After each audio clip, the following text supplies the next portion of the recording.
O altar restaurado. Então disse Elias a todo o povo: Chegai-vos a mim. E todo o povo se chegou a ele.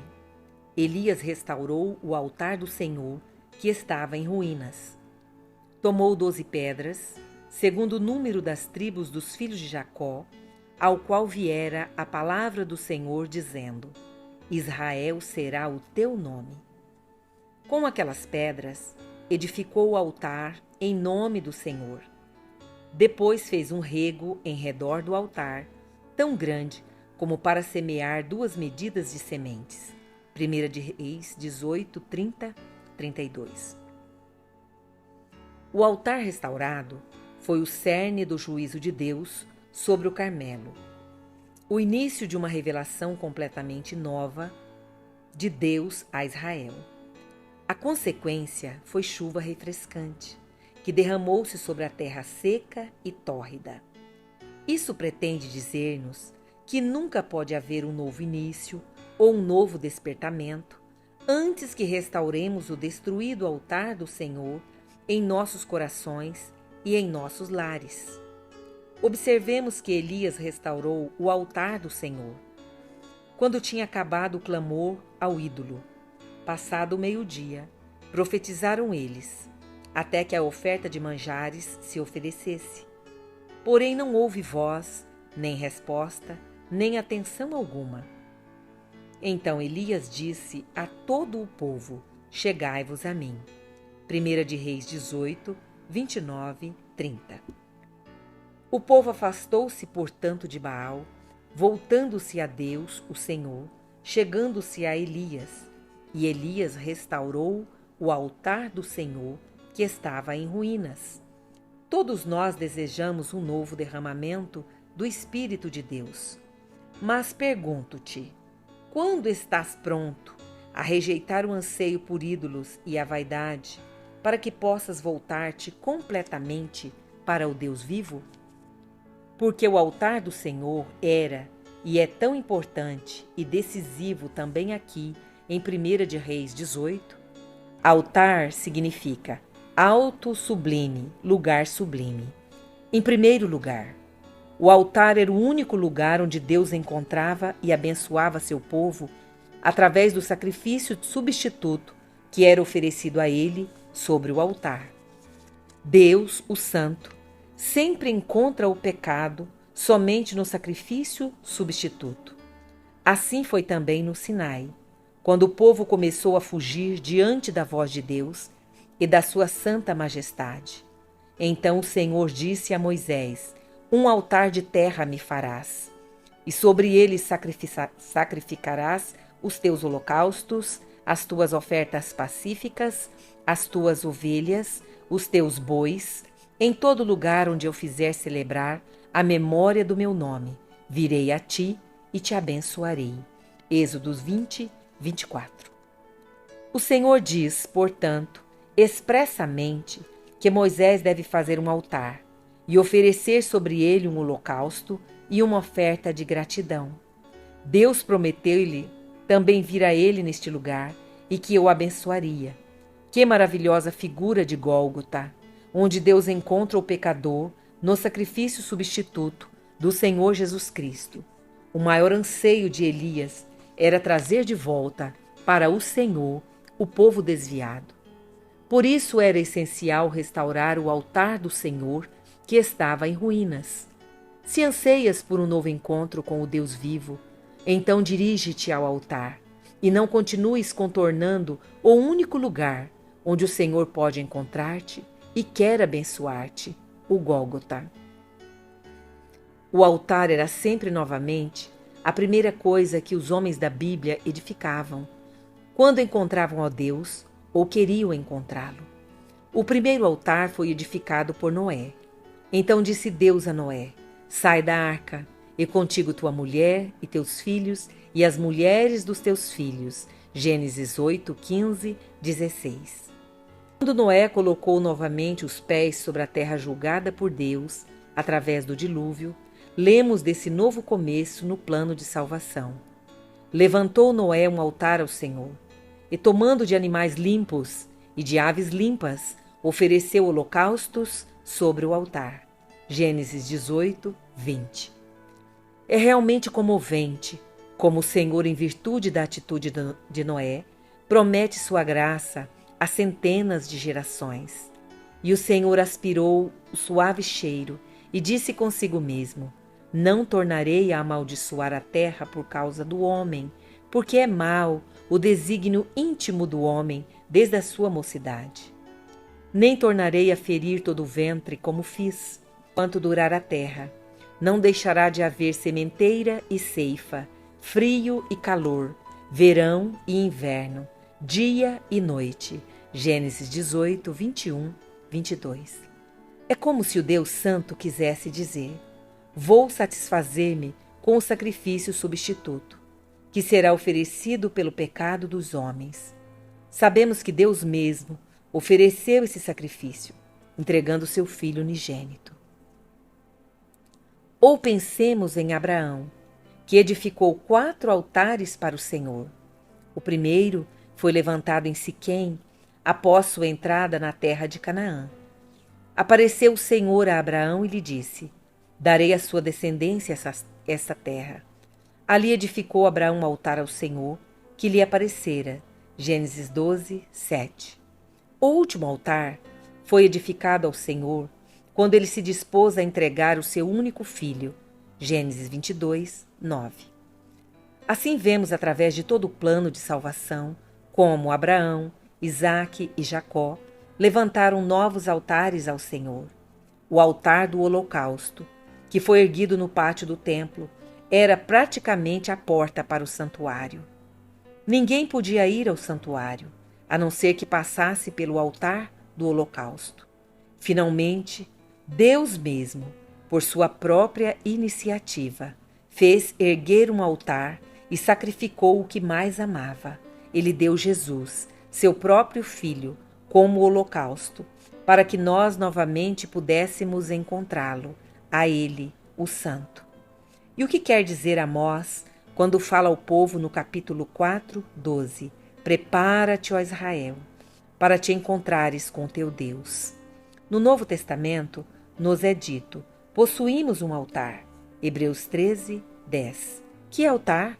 Gólgota, a cruz. O Senhor crucificado foi oferecido como holocausto sobre esse altar, para que tu e eu, novamente, pudéssemos encontrar a Deus. Depois que vimos o grandioso significado do altar, como local de sacrifício, como alto sublime, como lugar de encontro entre Deus e o homem, através do sacrifício substituto, compreendemos melhor a mudança profunda que se realizou sobre o Carmelo quando o profeta Elias restaurou o altar do Senhor, que estava em ruínas. Analisemos agora as diferentes leis do reino de Deus, cujo cumprimento leva o Deus fiel a responder indubitavelmente com fogo do céu. Ou, em outras palavras, perguntemo-nos agora o que devemos fazer para que o poder do fogo do Espírito Santo possa incendiar-nos e encandecer-nos, ou, como recupero o primeiro amor? De Elias lemo: com aquelas pedras edificou o altar em nome do Senhor. Depois fez um rego em redor do altar tão grande como para semear 2 medidas de semente. Então armou a lenha, dividiu o novilho em pedaços, pô-lo sobre a lenha. 1 de Reis 18, 32, 33. O altar do Senhor, que foi restaurado por Elias, conforme 1 de Reis 18, 31, consistia em 12 pedras, segundo o número das tribos dos filhos de Jacó, ao qual viera a palavra do Senhor dizendo: Israel será o teu nome. Com isso, Isaías figuradamente restabelece a unidade desfeita de Israel, e isso através da restauração do altar. Nesse contexto, lembro de 1 Coríntios 10, 18, onde se fala da participação do altar. Lá está escrito: considerai, ó Israel, segundo a carne. Não é certo que aqueles que se alimentam dos sacrifícios são participantes do altar? Sim, meus prezados amigos, Não é o Gólgota nosso altar, e não é Jesus Cristo aquele que nos une? Participação do altar significa, neotestamentariamente, Igreja de Jesus. Ter participação do altar significa manter a verdadeira unidade da Igreja de Jesus e a obediência de fé. Sem unidade interior, não existe fogo do alto. Se 2 ou 3 são completamente unidos em Jesus, então eles são dominadores do mundo, porque Deus, o Senhor, faz queimar em seus corações as labaredas do Espírito Santo. Comecemos hoje, agora, a exercer essa unidade orgânica, à qual pertencemos como pessoas renascidas. Somos uma comunhão de sangue.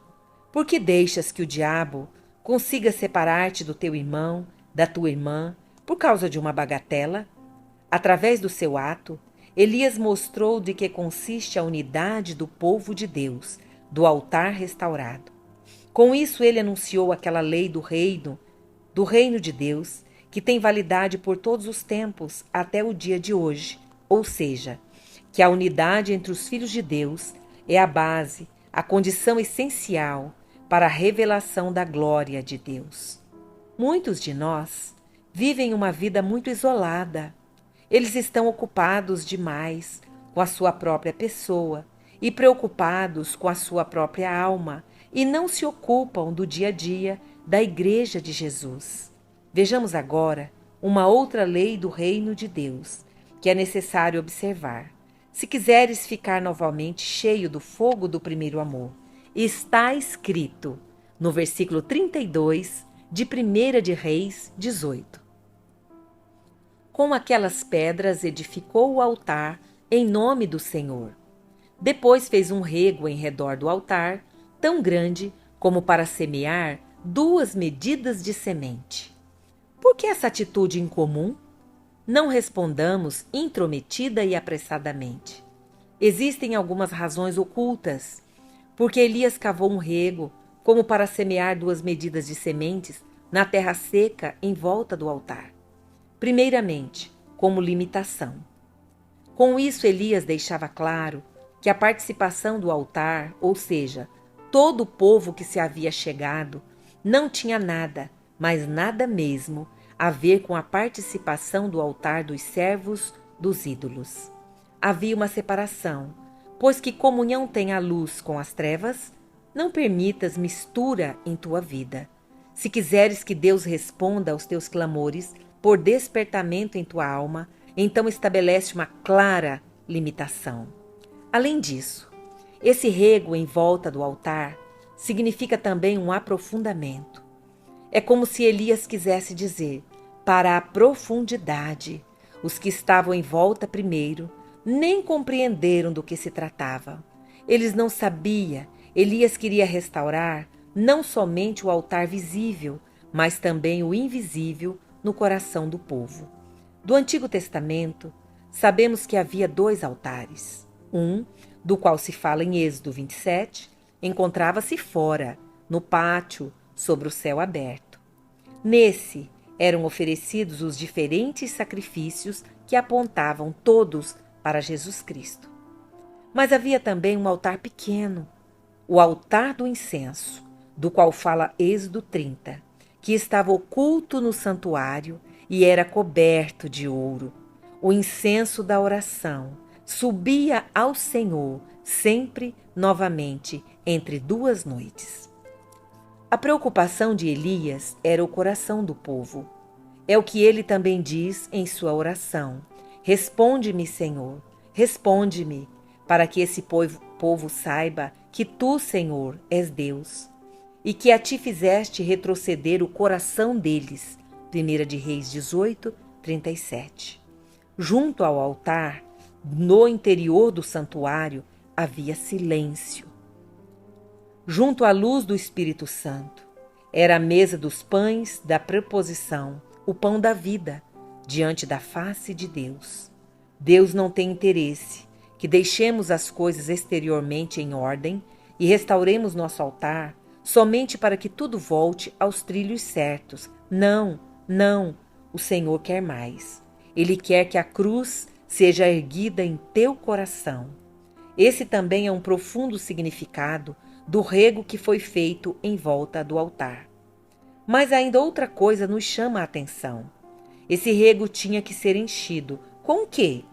Elias diz: enchei de água 4 cântaros, derramai-a sobre o holocausto e sobre a lenha. Disse ainda: fazei-o segunda vez, e o fizeram. Disse mais: fazei-o terceira vez, e o fizeram terceira vez. De maneira que a água corria ao redor do altar. Ele encheu também d'água o rego, nos versículos 34 e 35. Esse rego tinha que ser, portanto, enchido com água clara, que quase não existia mais naquele tempo. Aí mostra-se uma importante lei do reino de Deus, não por força, nem por poder, mas pelo meu espírito. Zacarias 4, 6. Maravilhoso, claro e duplo significado tem aqui essa água, que se tornará rara no rego que Elias havia feito em torno do altar. Ela representa a clara palavra de Deus, que se tornou rara, pois renascemos por meio da lavagem de água pela palavra. Efésios 5, 26. Essa água em volta do altar, que excluía de antemão qualquer realização própria, também o sacrifício preparado foi molhado com água, tornava o fogo próprio ineficaz, de modo que a honra cabia exclusivamente a Deus. O fogo próprio apaga e é incapaz de consumir o próprio ser. Quantas vezes levantaram-se em ti as labaredas estranhas, mas tratava-se somente de um entusiasmo sentimental que não produziu nada. Realizações sentimentais, religiosas, não produzem nada para a eternidade. Há sempre novamente pais crentes, preocupados, que insistem para que seus filhos ouçam a palavra, participem de retiro de jovens ou deixem-se batizar, mas tudo isso não adianta nada. Não podes acender com teu fogo sentimental a água da palavra que está disponível. O fogo tem que vir do alto. Cumpre as condições, restaura o altar em tua vida, Deus responderá com fogo do alto. Aqui revela-se ainda outra lei do reino de Deus. Depois que o altar em ruínas havia sido reedificado e a lenha havia sido preparada, está dito de Elias: dividiu o novilho em pedaços, pô-lo sobre a lenha, no versículo 33. Todos nós sabemos que dos 5 diferentes sacrifícios do Antigo Testamento, o holocausto tinha a característica especial de que tinha que ser oferecido completamente ao Senhor. Também aqui fala-se de um holocausto. E disse: enchei de água 4 cântaros, derramai-o sobre o holocausto. Versículo 34. Tratava-se, portanto, de uma entrega completa. Falamos disso com prazer e apressadamente, mas frequentemente damos 9 de 10 ao Senhor e queremos ficar com pelo menos 1 de 10 para nós mesmos, pois esquecemos que o sacrifício completo não era oferecido como um todo, mas dividido. Tratava-se de um sacrifício despedaçado. Essa era a prova de que o holocausto era genuíno. Podemos falar e cantar muito do holocausto e da entrega completa. Mas um holocausto, para ser aceito por Deus, tem que ser despedaçado. Então armou a lenha, dividiu o novilho em pedaços, pô-lo sobre a lenha. Nada é tão inteiro, um todo em si mesmo, como o nosso eu, nossa personalidade. Temos uma tendência natural em nós, a autoafirmação. Ela tem a maior prioridade em nossas vidas, em todas as circunstâncias. Mas pergunto agora, com santa seriedade: queres realmente ser incandescido de maneira nova com o fogo do primeiro amor, do alto? Então agradece a Deus pelo processo de despedaçamento no teu dia a dia. Toda injustiça que sofres em tua vida e toda humilhação fazem parte desse processo do despedaçamento. O momento desse acontecimento sobre o Carmelo foi e é da maior importância, pois ele é de significado profético. No devido tempo, para se apresentar a oferta de manjares, aproximou-se o profeta Elias e disse: Ó Senhor, Deus de Abraão, de Isaque e de Israel, fique hoje sabido que tu és Deus em Israel, e que eu sou teu servo, e que segundo a tua palavra fiz todas essas coisas. Responde-me, Senhor, responde-me, para que esse povo saiba que tu, Senhor, és Deus, e que a ti fizeste retroceder o coração deles. Então caiu fogo do céu. 1 de Reis 18, 36, 38. Deve-se observar aqui duas coisas. Isso aconteceu no tempo para se apresentar a oferta de manjares, e isso era no começo da noite. Passado o meio-dia, profetizaram eles até que a oferta de manjares se oferecesse. Versículo 29. Quando chegou a hora de apresentar a oferta de manjares, quando o sol se punha e começava a ficar noite, Elias começou a orar. Que isso é aqui citado duas vezes, mostra a importância do momento, pois a oferta de manjares era o único sacrifício sem sangue. Ela consistia de fina farinha, azeite e incenso, e apontava para uma vida santa, sem mancha, do Senhor Jesus. Quando era urgente realizar a santificação, foi oferecido o sacrifício completo e restaurado o altar. Com isso, realizou-se a entrega completa. Aqui, a oferta de manjares e o holocausto coincidem, pois verdadeira santificação é ao mesmo tempo verdadeira entrega. Quando? À noite. Com solene seriedade, temos que constatar que já está ficando noite. Vem a noite, quando ninguém pode trabalhar. Aqui tinha ficado muito tarde na história de Israel, e o juízo estava às portas. Mas, mais uma vez, foi restaurado o altar. Mais uma vez, o Senhor revelou-se de maneira maravilhosa, pois ele queria tanto revelar-se ao seu povo, pois ele o amava. Ele disse através do profeta Oséias: Atraí-vos com laços de amor. Oséias 11, 4. Não percebes e não vês que a noite dos tempos finais veio sobre nós? Não queres agora restaurar o altar que está em ruínas na tua vida, na tua família, no teu coração? A noite já está chegando, mas Deus, o Senhor, está pronto a queimar tudo o que não presta em teu coração com seu fogo sagrado. Tu possuis a palavra de Deus, tens a água, mas ela deveria ser acendida pelo fogo do alto.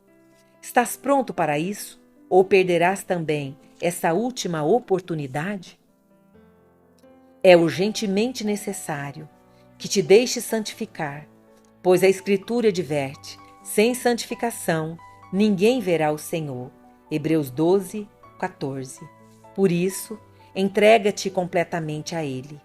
A oferta de manjares e o holocausto coincidem. Não deves continuar esperando e capengando de ambos os lados, pois, ainda dentro de pouco tempo, aquele que vem virá e não tardará. Hebreus 10, 37. O Senhor Jesus, nossa oferta de manjares e holocausto, virá em breve.